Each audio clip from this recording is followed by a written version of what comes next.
नमस्कार जोहार। तो झारखंड में ईडी की कार्रवाई जारी है।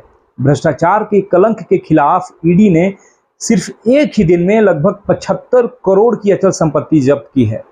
ईडी के अधिकारियों के मुताबिक ईडी ने एक जलयान को जब्त किया है।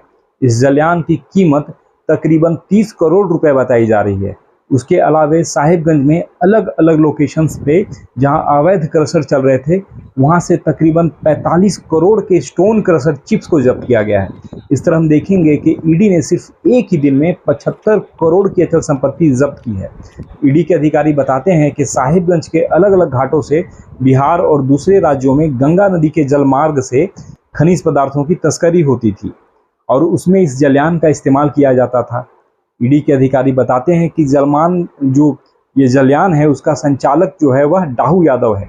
डाहू यादव को ईडी ने पहले पूछताछ के लिए बुलाया था। तकरीबन 3-4 दिन उससे ईडी ने अलग अलग तारीखों पर इंट्रोगेट किया, लेकिन बाद में ईडी के समक्ष डाहू ने यह बहाना बनाया कि उसकी मां की तबीयत खराब है और वह ईडी के समक्ष हाजिर नहीं हो सकता। ये लेटर भिजवाने के बाद से ही दाऊ जो है वह ईडी के संपर्क में नहीं है और ईडी अब उसकी गिरफ्तारी के प्रयास कर रही है। हालांकि दाऊ के बारे में यह भी बताया जाता है कि वह जो पंकज मिश्रा हैं, उनका वो राइट हैंड था और उसके खिलाफ कई सारे आपराधिक मामले पहले दर्ज थे।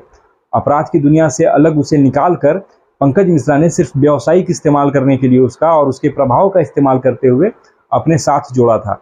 अब दाऊ और बच्चू यादव जो हैं फिलहाल फरार हैं और बच्चू यादव के क्रशर में भी ईडी ने कार्रवाई की है और उसे सील किया है। ईडी के अफसर बताते हैं कि साहिबगंज में शुरुआती दौर में जब ईडी ने जांच पड़ताल शुरू की थी, तो जुलाई 11 को जब प्रेस ब्रीफिंग ईडी ने जारी किया था, तो ईडी के अफसरों ने बताया था कि तकरीबन साहिबगंज में ही जो अवैध कारोबार है वह लगभग 100 करोड़ का है। लेकिन अब जो ईडी की जांच है वह उसका दायरा काफ़ी बड़ा है और ईडी के अनुसार ये जो पूरा रैकेट है, जो पूरा सिंडिकेट है, उसने न 100 करोड़ नहीं बल्कि कई हजार करोड़ में अवैध खनन और उससे कमाई की है। और ईडी के अफसर ये बताते हैं कि सिर्फ एक खास जगह पर ही एक महीने में उगाही का 12 करोड़ रुपया भेजा जाता था। आपको हमने पहले भी बताया था कि ईडी कैसे कार्रवाई कर रही है और ईडी के रडार पे कौन कौन से लोग हैं। उससे जो संबंधित विवरण है, जो उससे संबंधित जो जानकारी है, वो आप हमारे डिस्क्रिप्शन बॉक्स में देख सकते हैं।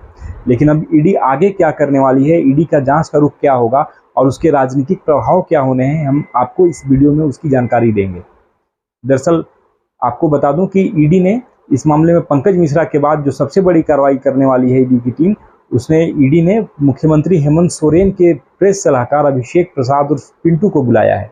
1 अगस्त को, जिस दिन विधानसभा फुल फ्लेज्ड चलना है, जिस दिन से ईडी में उसी दिन ईडी ने अभिषेक को बुलाया है और अभिषेक से पूछताछ की जाएगी।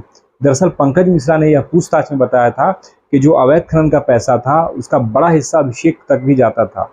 और अभिषेक के बारे में यह बताया गया है कि पाकुड़िया में भी वह माइंस चलाते थे और वहां पर उन्होंने लगभग 11 एकड़ के करीब में एक माइंस लीज ले रखी थी। तो एक तो यह मामला है कि जब वह सरकार से तनख्वाह ले रहे हैं और दूसरी तरफ उन्होंने माइनिंग लीज ली, तो ये मामला जो है वो अपने आप में काफ़ी गंभीर है। और इसे लेकर आपको बता दें कि सिर्फ अभिषेक पिंटू ही नहीं बल्कि बरहेट में, साहिबगंज में मुख्यमंत्री के विधायक प्रतिनिधि पंकज मिश्रा ने भी अपने नाम पर और अपने रिश्तेदारों के नाम पर माइंस ले रखा था। उसके अलावा एक मामला झारखंड हाई कोर्ट में भी है, जिसमें आरोप यह है कि मुख्यमंत्री ने अपने पद का इस्तेमाल करते हुए रांची में, अनगढ़ा में अपने लिए माइनिंग लीज ली। उस मामले में पूर्व मुख्यमंत्री रघुवर दास ने प्रेस कॉन्फ्रेंस कर एक खुलासा किया था। उसके बाद झारखंड हाई कोर्ट में इस संबंध में एक याचिका भी दायर की गई थी और पूरे मामले की जांच सीबीआई से कराने की गई थी। अब सीबीआई को से जांच के लिए एक अलग याचिका भी पेंडिंग थी जो शेल कंपनियों से जुड़ी हुई थी और यह बताया गया था कि मुख्यमंत्री और उनके जो करीबी लोग हैं उन्होंने शेल कंपनियां बना रखी है और उन शेल कंपनियों के जरिए जो ब्लैक मनी है उसका इन्वेस्टमेंट हुआ। ईडी ने अपनी जांच इस मामले में फिलहाल ईडी ने शेल कंपनियों से जुड़ी जांच तो नहीं की है, लेकिन अवैध खनन के मामले में एक रिपोर्ट झारखंड हाईकोर्ट को दी गई थी। हाईकोर्ट में इस मामले को फिलहाल विचाराधीन रखा गया है, उस पर सुनवाई जारी है और 29 जुलाई को इस मामले में आगे की सुनवाई होनी है। अब हाईकोर्ट का रुख क्या होगा वो तो बाद में उस पर बातें होंगी और हाईकोर्ट के रुख के बारे में कहा नहीं जा सकता। हालांकि अब तक जो सुनवाई हुई है उसमें हाईकोर्ट काफ़ी सख्त रहा है और ईडी से जो रिपोर्ट मांगी गई थी, जो सीलबंद रिपोर्ट थी, वह भी ईडी ने हाईकोर्ट ने देखी है। तो इस तरह से एक तरफ से देखेंगे कि हाई कोर्ट के मामले हैं जिसमें याचिकाएं पेंडिंग है, उसके अलावा ईडी जो है वह मुख्यमंत्री और उनके करीबी लोगों तक पहुंच रही है। उसके अलावा जो एक बड़ा जो यहाँ तबका है, जो नीति निर्धारक तबका होता है नौकरशाहों का, उसमें भी काफ़ी खलबली मची हुई है कि आखिर ईडी ने जब ये ऑफिशियली बता दिया कि 19 करोड़ 76 लाख में जो पैसे बरामद हुए थे उसमें एक बड़ा हिस्सा राजनीतिज्ञों के अलावा सीनियर ब्यूरोक्रेट्स का भी था।